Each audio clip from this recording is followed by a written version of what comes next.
कैसे हो स्टूडेंट्स?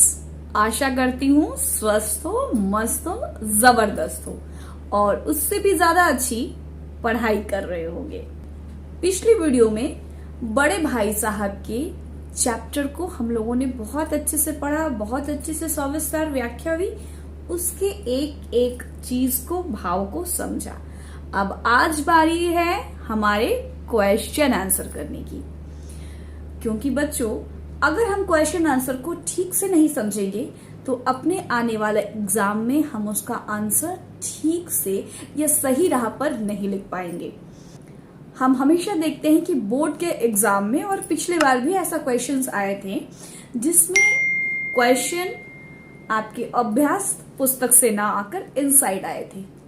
तो इनसाइड के आंसर लिखने के लिए बहुत जरूरी है बच्चों कि हम उसके पूरे क्वेश्चन को अच्छे से समझें और उस पाठ को बहुत अच्छे से, उसके भावों को ग्रहण कर सके, ताकि जब भी कोई भी क्वेश्चन आए, चाहे वो इनसाइड ही क्यों ना हो, हम उसका आंसर अपने विवेक, अपने तर्क से बहुत अच्छा प्रस्तुत कर सके। तो आज का वीडियो प्रश्न उत्तर पे होने वाला है। हम सारे प्रश्नों को बहुत अच्छे से समझेंगे और इसके संभावित आंसर पर बात करेंगे, है ना, कि क्या क्या आंसर, क्या क्या उत्तर या क्या क्या पॉइंट्स प्रश्नों में लिखा जा सकता है। तो अंत तक जरूर बने रहना। मैं स्नेहा श्रीवास्तव आप सभी का स्नेह लोक हिंदी ट्यूटोरियल में स्वागत करती हूँ। तो बच्चों सबसे पहले हम चलते हैं आज के पहले क्वेश्चन पर। हमारे प्रश्न अभ्यास में सबसे पहले जो कैटेगरी दी हुई है ना, वो दी हुई है प्रश्नों के उत्तर एक दो पंक्तियों में लिखे। तो हमें बहुत अच्छे से, जब भी हमें निर्देश मिलते हैं ना, तो हमें कोशिश करनी चाहिए कि हम उस निर्देश का पालन करते हुए अपने आंसर को लिखें। तो अगर क्वेश्चन पूछा है कि एक या दो शब्दों में या एक या दो वाक्यों में है, तो हमको उसके अंदर ही अपने आंसर कंप्लीट करने हैं। पहला क्वेश्चन है, कथा नायक की रुचि किन कार्यों में थी? बच्चों यहाँ पे थोड़ी सी चीज मैं स्पष्ट करना चाहूंगी। यहाँ पर क्वेश्चन पूछा है कथा नायक, नायक मतलब हीरो, है ना। तो ये चैप्टर का नाम ही है बड़े भाई साहब। तो कथा का नायक कौन हुआ? बड़े भाई साहब, है ना। आप अगर बहुत सारे साइट्स में या मोस्टली जितने साइट्स हैं उसमें आप देखोगे तो यहाँ पर थोड़ा सा मुझे करेक्शन की लगता है जरूरत पड़ेगी, क्योंकि वहां पर लिखा हुआ है कि कथानायक की रुचि पतंगबाजी में, खेलने कूदने में, है ना, ठंडी हवा खाने में, मैदान में घूमने में, इन सारी चीजों में थी।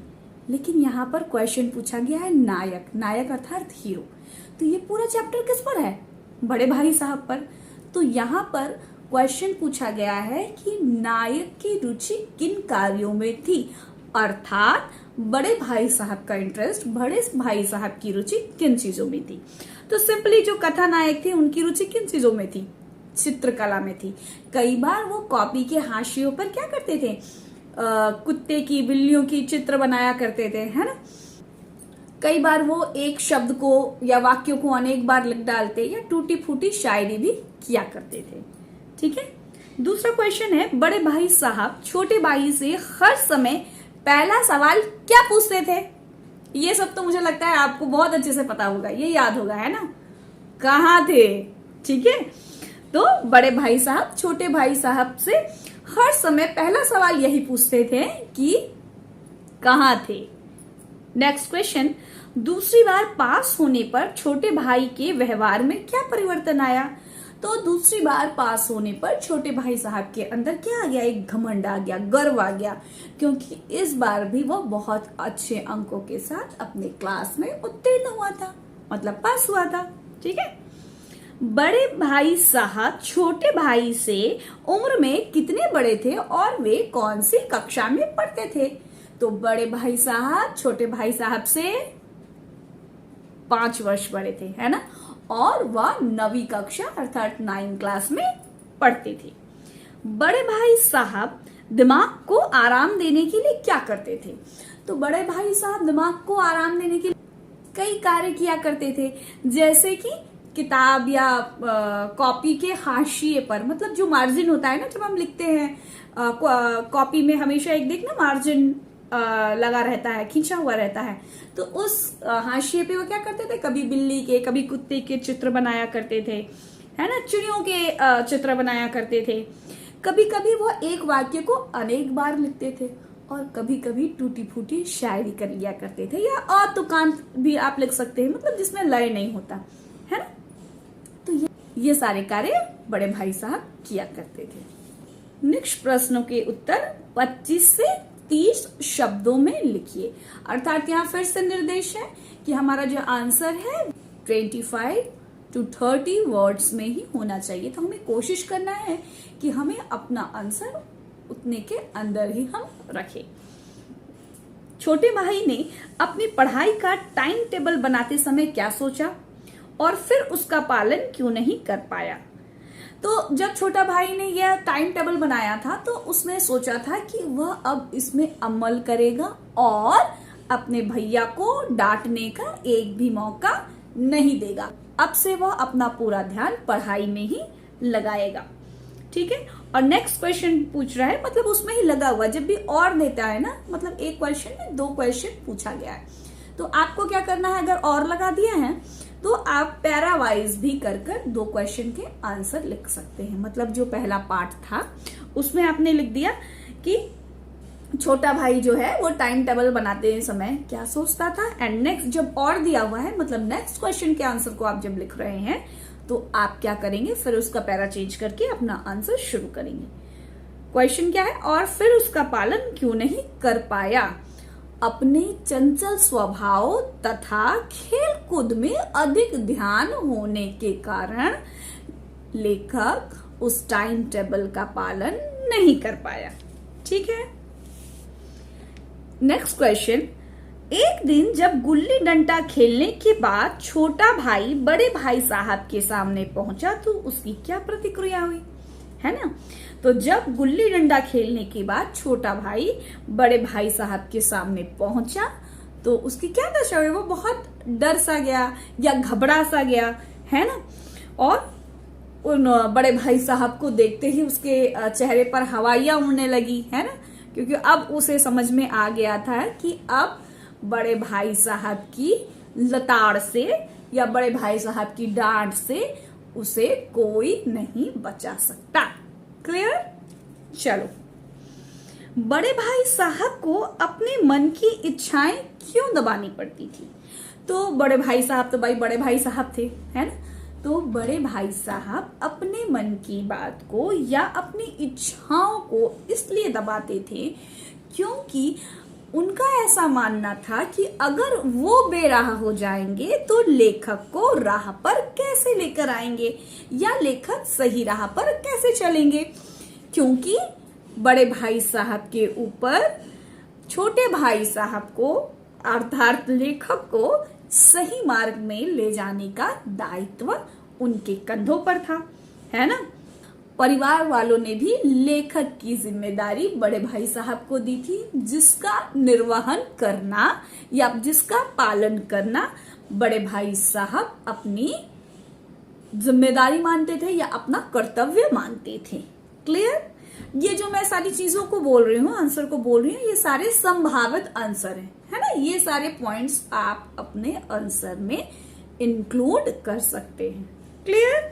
अगर ये सारी चीजें आप दिमाग में भी डाल लोगे ना, या 1-2 बार ये वीडियोस ही आपने देख लिया, तो क्या होगा ना, आपके दिमाग में ही वो छप जाएगी सारी चीजें कि ये क्वेश्चन है, इसका ये आंसर होना चाहिए। और अगर कुछ इनसाइट भी आता है, जिसपे हम आगे के वीडियो में भी बात करेंगे कि क्या क्या इनसाइट क्वेश्चंस हो सकते हैं जो आपके एग्जाम में आ सकते हैं, है ना। तो चीजें और ज्यादा क्लियर होती जाएंगी। उसके लिए आपको चिंता नहीं करना है, बस वीडियोस को देखिए, अपने एनसीईआरटी बुक को जरूर फॉलो कीजिए, है ना। ये बहुत जरूरी है कि हम अपने चैप्टर को बार बार पढ़ें ताकि उसके हर अर्थ से हम क्या हो जाए, अवगत हो जाए। नेक्स्ट क्वेश्चन पे चलते हैं। बड़े भाई साहब छोटे भाई को क्या सलाह देते थे और क्यों? तो बड़े भाई साहब छोटे भाई को सलाह देते थे पढ़ने की और अपना समय खेल कूद में न बर्बाद करने की सलाह देते थे, है ना, ताकि छोटे भाई अपने जीवन में कुछ कर सके। ठीक है। नेक्स्ट क्वेश्चन, छोटे भाई ने बड़े भाई साहब के नरम व्यवहार का क्या फायदा उठाया? तो छोटे भाई ने बड़े भाई साहब के नरम स्वभाव का यह फायदा उठाया कि उसने अपना पूरा ध्यान अब खेलकूद में लगा दिया था और पढ़ाई लिखाई में उसका ध्यान बिल्कुल हट गया था। नेक्स्ट क्वेश्चन आता है बच्चों, निम्नलिखित प्रश्नों के उत्तर 50 से 60 शब्दों में दीजिए। अर्थात आपका जो आंसर है वो 50 से 60 शब्दों के बीच ही होना चाहिए। ठीक है, उससे ज्यादा नहीं, उससे कम नहीं, ताकि हमें पूरा का पूरा मार्क्स मिल सके, है ना। पहला क्वेश्चन है, बड़े भाई साहब की डांट फटकार अगर न मिलती तो क्या छोटा भाई कक्षा में अव्वल आता? अपने विचार प्रकट कीजिए। तो जहां भी जिस क्वेश्चन में भी आएगा अपने विचार प्रकट कीजिए, उसका आंसर आप जरूर लिखिएगा, क्योंकि उस आंसर में क्या होता है ना कि बच्चों की क्रिएटिविटी नजर आती है और आप अपना आंसर अपने विचार से, अपने समझ से किसी नए एंगल पे ले जाने के लिए बिल्कुल स्वतंत्र होते हैं, है ना। जहां बात आती है अपने विचारों की, वहां पर आपके शब्द भी आएंगे, है ना, आपकी जो सोच है वह भी आएगी और उसमें नंबर भी पूरा मिलेगा। ठीक है, बट इस बात का ध्यान हमेशा रखिएगा, जब भी आते हैं आपके विचार या जब भी आप अपने विचारों को लिखते हैं, वह विचार हमेशा पॉजिटिविटी की तरफ होनी चाहिए, सकारात्मकता होनी चाहिए उस आंसर में। अब ऐसा नहीं कि कुछ भी लिखा, मेरा मन था, मेरा विचार था, मैंने अपने विचार से ऐसा लिख दिया, तो ऐसा नहीं करना है। आपके जो विचार होने चाहिए वह भी सही दिशा में जाने चाहिए, मतलब पॉजिटिव चीजों की ओर ही जाने चाहिए। तो अगर क्वेश्चन पूछा है आपके विचार से, तो आप अपना आंसर शुरू कर सकते हैं कि मेरे विचार से अगर बड़े भाई साहब की डांट फटकार न मिली होती तो छोटा भाई शायद अव्वल ना आ पाता, क्योंकि बड़े भाई साहब के हर गलत चीज पर टोक या बड़े भाई साहब की डांट फटकार ही लेखक को पढ़ने के लिए थोड़ा सा पुश करती थी या पढ़ने के लिए उनको प्रोत्साहित करती थी, है ना। अगर डांट ना मिली होती तो शायद लेखक अपना पूरा समय खेल कूद में ही बिताते। ठीक है, नेक्स्ट क्वेश्चन, इस पाठ में लेखक ने समूची शिक्षा के किन तौर तरीकों पर व्यंग किया है? क्या आप उनके विचार से सहमत हैं? तो निसंदेह इस पाठ में बीच बीच में लेखक ने यह जो हमारी आधुनिक शिक्षा है उस पर अपना विचार और व्यंग प्रस्तुत किया है ना। प्रस्तुत पाठ में लेखक ने शिक्षा के उन कमजोर धागे को पकड़ा है जो कहीं ना कहीं शिक्षा व्यवस्था को खोखला साबित करती है। जैसे रटने की ही विद्या को आजकल शिक्षा माना जाता है। कई बार ऐसे विषय या ऐसी चीजें पढ़ाई जाती हैं जिनका डायरेक्ट या प्रत्यक्ष जुड़ाव हमारे जीवन से या संबंध हमारे जीवन से नहीं होता, जिसके वजह से हमें जीवन का राह हमें सही तरीके से समझ नहीं आता। बच्चे रटकर तो परीक्षा में पास हो जाते हैं, किंतु उनके अंदर जीवन के प्रति जो समझ है वह नहीं बन पाती। कई बार तो छोटे छोटे विषयों पे लंबा चौड़ा निबंध लिखा जाता है या लंबी चौड़ी बातें की जाती हैं, जिसका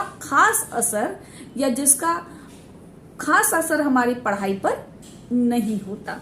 तो पूरे पाठ में बीच बीच में यहाँ पर लेखक ने शिक्षा व्यवस्था के खोखलेपन को उजागर किया है। बड़े भाई साहब के अनुसार जीवन की समझ कैसे आती है? तो बड़े भाई साहब के अनुसार जीवन की समझ अनुभव से आती है। हम जो कुछ जीवन में अनुभव करते हैं वही हमें हमारे जीवन के प्रति समझ पैदा करती है ना। जैसे कि अम्मा, दादा, मास्टर जी की माँ, इन सब का उदाहरण लेखक ने कहानी में प्रस्तुत किया है, जिनको जीवन की समझ या जिनको जीवन का अनुभव बहुत ज्यादा था, हालांकि उन्हें किताबी ज्ञान 9 के बराबर था। ठीक है, छोटा भाई के मन में बड़े भाई साहब के प्रति श्रद्धा क्यों उत्पन्न हुई? तो छोटे भाई के अंदर लेखक के लिए श्रद्धा इसलिए उत्पन्न हुई क्योंकि अब लेखक अपने छोटेपन को समझ चुका था, या सफल होने के बाद जब बड़े भाई साहब ने उसे जीवन के अनुभव की बात को बताया और यह बताया कि किस तरह जीवन में सफल हुआ जाता है, केवल किताबी ज्ञान ही बहुत बड़ा ज्ञान नहीं होता है, तब लेखक को अपनी गलती पर पछतावा होता है और बड़े भाई साहब के प्रति उसके मन में श्रद्धा भावना उत्पन्न हो। जब बड़े भाई साहब कहते हैं कि उनके अंदर भी एक कहीं ना कहीं बचपना छुपा हुआ है, उन्हें भी खेलने का मन करता है, लेकिन अगर वह राह से बेराह हो जाएंगे तो लेखक को राह पर कैसे लाएंगे। इन सब बातों का प्रभाव लेखक पर बहुत गहरा पड़ता है और लेखक के मन में बड़े भाई साहब के प्रति श्रद्धा उत्पन्न होती है, अर्थात रिस्पेक्ट उत्पन्न होती है। ठीक है। बड़े भाई साहब की स्वभावगत विशेषताएं, स्वभावगत विशेषताएं मतलब उनके स्वभाव में, उनके नेचर में क्या क्या विशेषता थी, है ना, क्या क्या विशेष बातें थी। तो जो बड़े भाई साहब थे, उनका जो चरित्र था ना, वो बहुत ही आदर्शवादी चरित्र था। कहीं ना कहीं वो अपने भाई के, कहीं ना कहीं वो अपने छोटे भाई को सही मार्ग में रखने के लिए वह खुद बेराह नहीं जाते, या वह खुद वो सारी चीजें नहीं करते जो उनके मन को भाती थी या जो उनका मन कभी कभी करता था। वह हमेशा किताब खोलकर बैठे रहते, है ना, कई बार टाइम पास करने के लिए या माइंड फ्रेश करने के लिए, है ना, बेटी की शायरी लिखा करते, हाँ, हाशिया पर कुत्ते बिल्ली की तस्वीर बनाया करते थे, या एक ही वाक्य को बार बार लिखा करते थे, है ना।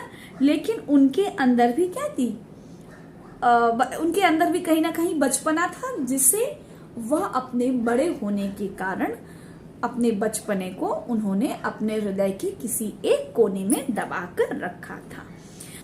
नेक्स्ट क्वेश्चन, बड़े भाई साहब ने जिंदगी के अनुभव और किताबी ज्ञान में से किसे महत्वपूर्ण माना है और क्यों?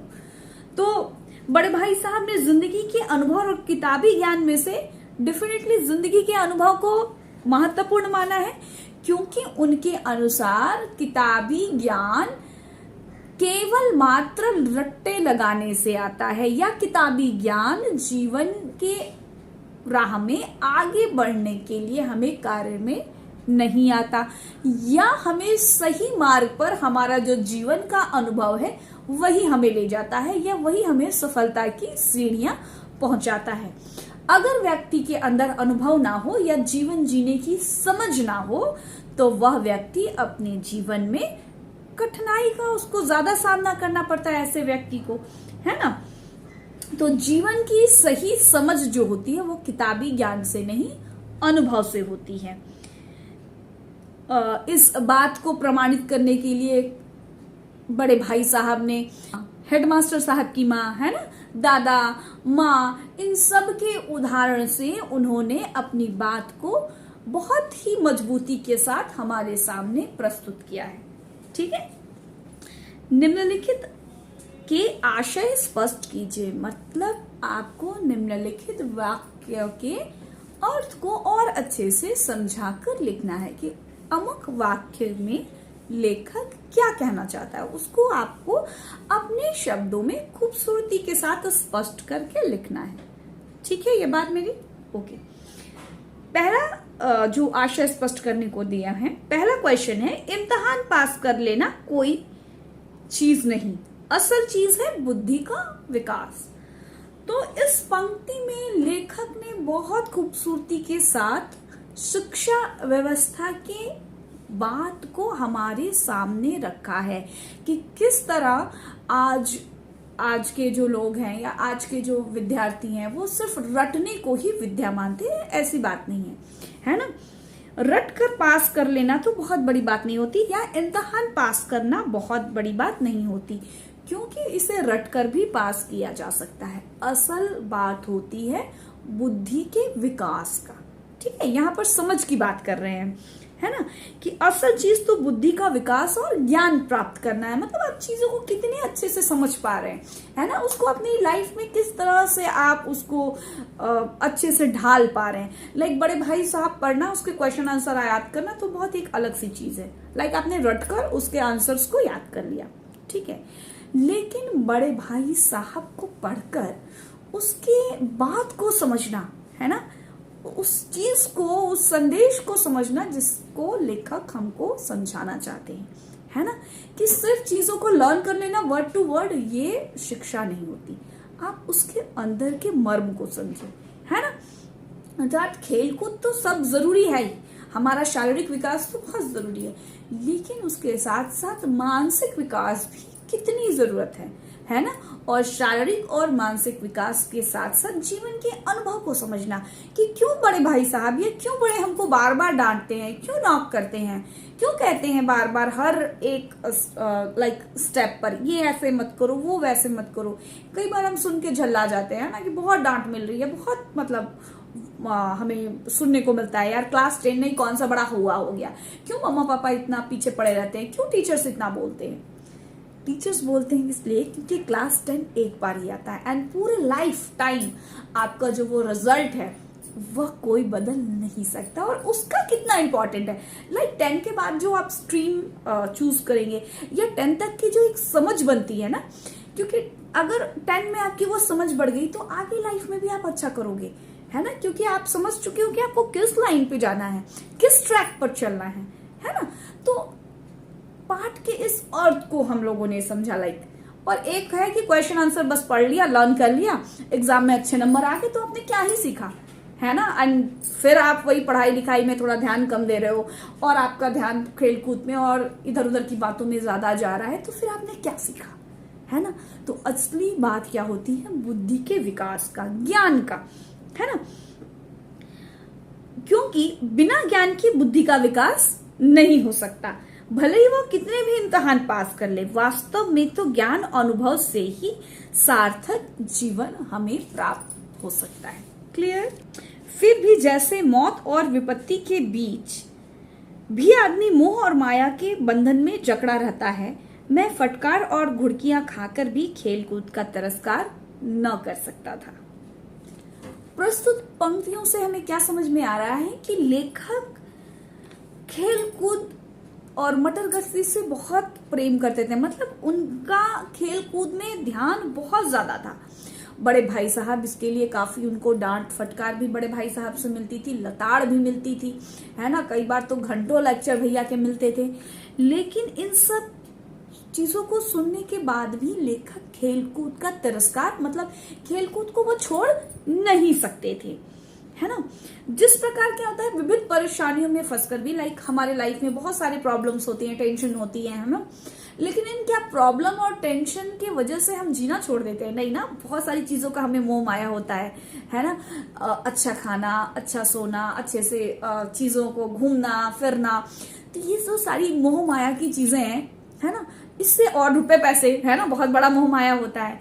तो क्या इससे हमें छुटकारा मिल सकता है? नहीं मिल सकता, है ना। ठीक उसी प्रकार भैया की जितनी डांट मिले, जितने तिरस्कार मिले, जितनी बातें सुनने को मिले, लेखक खेल कूद से उनका जो कनेक्शन है या खेल कूद जो उनको इतना पसंद है, वो अपने आप से खेल कूद को अलग नहीं कर सकते थे। क्लियर। नेक्स्ट क्वेश्चन, बुनियाद ही पुख्ता ना हो तो मकान पायदार कैसे बने, है ना। इसका मतलब क्या है कि हम लोग जब मकान को बनाते हैं, ठीक है, अपने मकान अर्थात घर बनाते हैं, है ना, तो उसका जो पायदान होता है, उसका जो नींव होती है ना, उसकी जो मतलब जिस पर पूरा घर खड़ा रहता है, उसको बहुत मजबूत बनाते हैं। कि अगर नींव सही नहीं होगी ना तो मकान क्या होगा, ढह जाएगा, गिर जाएगा। तो वो बहुत जरूरी है एक मजबूत घर के लिए, उसका जो बुनियाद है अर्थात उसकी जो नींव है वो मजबूत रखना बहुत जरूरी है। नींव जितनी मजबूत होगी, मकान उतना ही ज्यादा पुख्ता, उतना ही ज्यादा मजबूत बनेगा। ठीक उसी प्रकार अगर हम अपनी शिक्षा व्यवस्था को या हम अपने दिमाग को या हम अपनी पढ़ाई को या अपने ज्ञान को अगर हम मजबूत न रखें, या हमारी जो बेसिक चीजें होती है ना उसको अच्छे से क्लियर करके समझ करके अगर हम आगे नहीं बढ़ेंगे तो क्या होगा, हमारी जो शिक्षा है या हमारी जो पढ़ाई है वो ठोस मकान नहीं बन पाएगी, अर्थात ऊपर ऊपर से ये सारी चीजें चली जाएंगी, है ना। जिस प्रकार किसी भी जीव की जीवन सफल करने के लिए हमें शिक्षा प्रणाली को मजबूत करना होता है, क्योंकि बिना मजबूत शिक्षा प्रणाली के उसका जीवन रूपी जो मकान है ना वह कभी भी ठोस नहीं हो सकता। अर्थात हमें हमारी नींव, हमें हमारा जो बेस है, हमारी जो शिक्षा प्रणाली है उसको मजबूत करना बहुत जरूरी है। अगर वह मजबूत नहीं हुई तो हमें आगे जाकर क्या होगा, मुश्किल का ही सामना करना पड़ेगा, है ना, क्योंकि फिर अंदर तो सारी चीजें खोखली रह जाएंगी। तो उसको मजबूत रखने के लिए हमें बहुत जरूरी है कि हम अपने ज्ञान को, हम अपने नींव को, हम अपने बुनियाद को मजबूत रखें, ठोस रखें। ठीक है। नेक्स्ट क्वेश्चन, आंखें आसमान की ओर थी और मन उस आकाशगामी पथिक की ओर जो मंद गति से घूमता पवन की ओर चला रहा था, मानो कोई आत्मा स्वर्ग से निकल के विरक्त मन से नए संस्कार ग्रहण करने जा रही हो। अब ये कब होता है, ये लास्ट में लेखक कह रहे हैं ना कि ऐसा लग रहा है, कब कहते हैं, जब वो पतंग को, टूटी हुई पतंग को, है ना, पकड़ने के लिए जाते हैं। तो लेखक देखते हैं आकाश की ओर की पतंग बिल्कुल लहराती हुई नीचे आ रही है ना। ऐसा लग रहा है, मतलब लेखक को इतना सुंदर, इतना अच्छा प्रतीत हो रहा है, इतनी अंदर से खुशी आ रही है ना कि उनको लग रहा है कि वो जो पतंग है ना वो पतंग ना होकर एक आत्मा है ना। और वो आत्मा क्या कर रही है ना, अभी अभी स्वर्ग से निकल के विरक्त मन से स्वर्ग से निकल कर आ रही है। विरक्त मन से निकल के आ रही का मतलब अब उसे स्वर्ग नहीं अच्छा लग रहा है ना, वहां से निकल कर आ रही है, मानो नए संस्कार ग्रहण करने जा रही हो। मतलब किसी दूसरे की जो कटी हुई पतंग है ना वो उसकी आत्मा से निकल के स्वर्ग से निकल रही है, अर्थात उसकी गुड्डी कट चुकी है, मतलब पतंग कट चुकी है ना, और अब दूसरे नए संस्कार को ग्रहण करने जा रही है, अर्थात अब उस पतंग को जो पकड़ेगा, है ना, अब वह उसका मालिक होगा। तो कितनी सुंदर से यहाँ पे कल्पना दी गई है ना, कितना सुंदर सा यहाँ पे उदाहरण दिया गया है। ठीक है, तो इस उदाहरण के साथ हमारा ये आज का क्वेश्चन आंसर का जो सेशन था वो खत्म होता है। लेकिन खत्म होने के साथ साथ आपकी जिम्मेदारी ज्यादा बढ़ जाती है। क्यों बढ़ जाती है? क्योंकि इस चैप्टर को अच्छे से समझने के बाद अब हमें नेक्स्ट चैप्टर में जाना होगा। तो अगर इस चैनल को सब्सक्राइब नहीं किया तो जल्दी से सब्सक्राइब करो। नेक्स्ट वीडियो में नेक्स्ट पार्ट के साथ, नेक्स्ट चीजों के साथ, अच्छे क्वेश्चन आंसर्स के साथ हम बहुत जल्दी आपसे मिलेंगे। तब तक स्वस्थ रहें, खुश रहें और आने वाले एग्जाम की तैयारी बहुत अच्छे से पढ़े। चाहे किसी भी आप साइट से पढ़े, किसी भी चैनल पे पढ़े, लेकिन पढ़ाई जरूर करें। और एनसीईआरटी अपनी बुक को फॉलो करना ना भूले। हर रोज एक चैप्टर का सस्वर वाचन जरूर करें। मिलते हैं बहुत जल्दी नेक्स्ट वीडियो के साथ। तब तक स्वस्थ रहें, खुश रहें। धन्यवाद।